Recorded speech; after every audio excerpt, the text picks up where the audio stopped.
What's going on, guys? I'm Shane from Rocket Powered Sound. In today's video, we're going to be checking out how Joyryde made his main bass in his track, Ware House, and it's really cool and it's really easy. This is what it sounds like.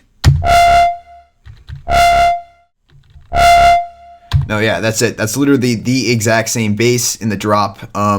Take a listen if you do not believe me, but I think I know exactly how it was made. So that's what we're going to be getting into in today's video. That reminds me, guys, if you're new to this channel and you're not already subscribed, then you're missing out on this weekly Serum tutorials, because we got the best, most accurate Serum tutorials on YouTube, and who wants to miss out on that, really?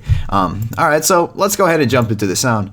Today's actually my junior prom. Yeah, I know. Coming a long way. But yeah, if you guys want to see the pics, make sure you guys follow me on the gram at Shane Gregoire. It's just my name, ShaneGregoire.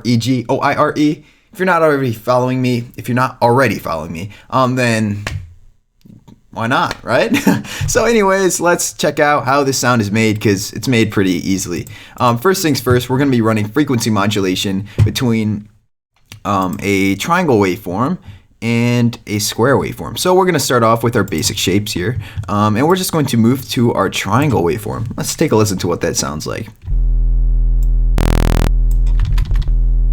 Alright.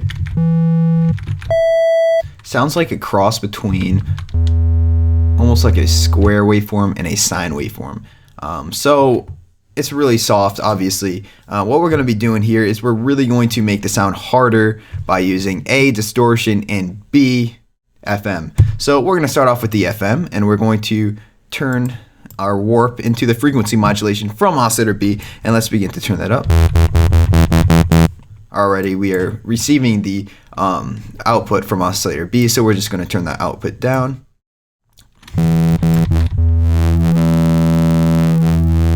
Leave it about 37% here,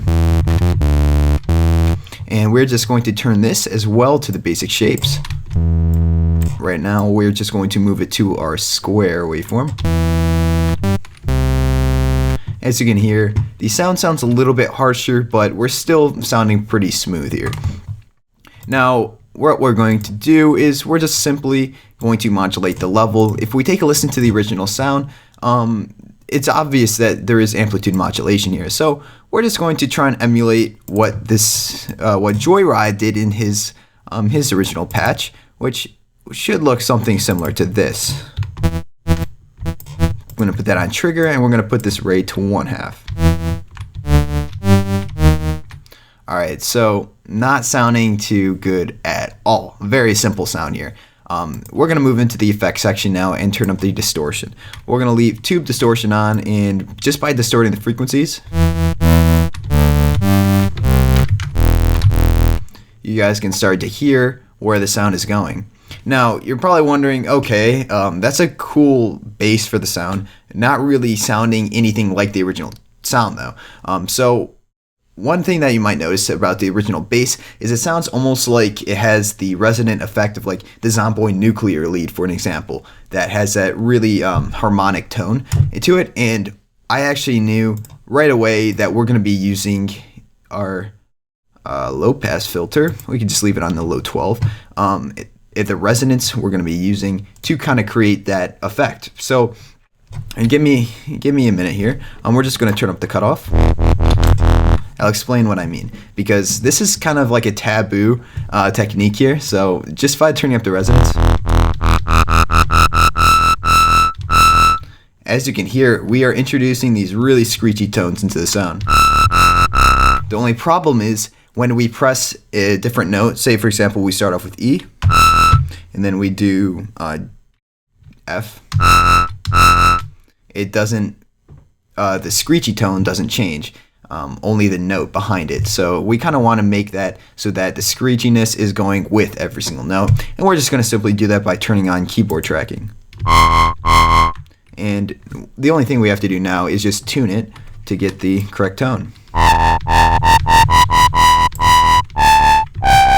That sounds good to me, and that's perfect. Now we can move back into the effects section, because the distortion is really adding on that, it's bringing the resonance out. If we turn that off, see what I mean? You guys need the distortion. So I've actually messed around with the resonance before. That's how I knew right away that's what he did in the sound. So that's it. It's a lot of it's a really cool, interesting technique there. You guys can apply it to your own music. That's really why I wanted to get into the specific bass, because, you know, that's a particular technique that not a lot of producers know about. Enough with the rambling. Let's get back into the tutorial, into the effects section. And the rest of the effects here are really just to not necessarily shape the sound, but more or less just kind of make it, enhance it. So we're going to turn on our hyper dimension, and we're just going to drag this under the distortion. That way it's not going to process through the hyper dimension first. It's going to process the distortion and then the hyper dimension. All right, so let's take a listen.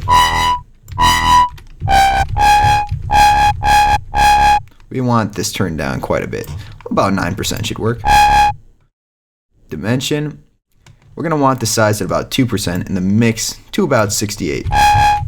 Actually, 46 could work. If we turn up the size too much, you might notice we get that extra feedback. Okay, we're going to turn on the reverb as well. Just turn down the mix.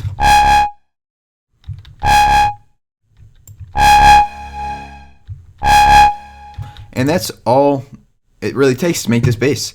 Of course, you can make it metallic.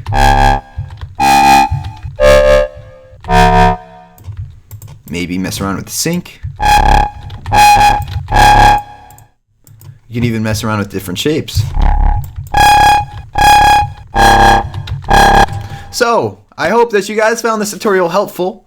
If you guys didn't, then that's a shame. If you have liked this video and you haven't actually liked it, make sure you guys consider clicking that like button. Anyways, guys, you know, I'm Shane Gregoire from Microproud Sound. Wish me luck, because tonight is going to be a freaking rage and a half. So yeah, that's really it. Catch you guys in the next video. I love you guys so much. Oh my gosh, I almost forgot. We just hit 25,000 subscribers, and I love you guys so much. We're going to be doing something special soon. I don't know what exactly I'm going to be doing, but I'm going to be doing something to thank all of you, because truly, oh my gosh, I love you guys so much. I can't even explain. Really. If you're listening to this right now, I actually, like, individually, I love you. I don't know all of you personally, but I love every single one of you guys. Like, you guys, you mean the world to me. Thank you guys.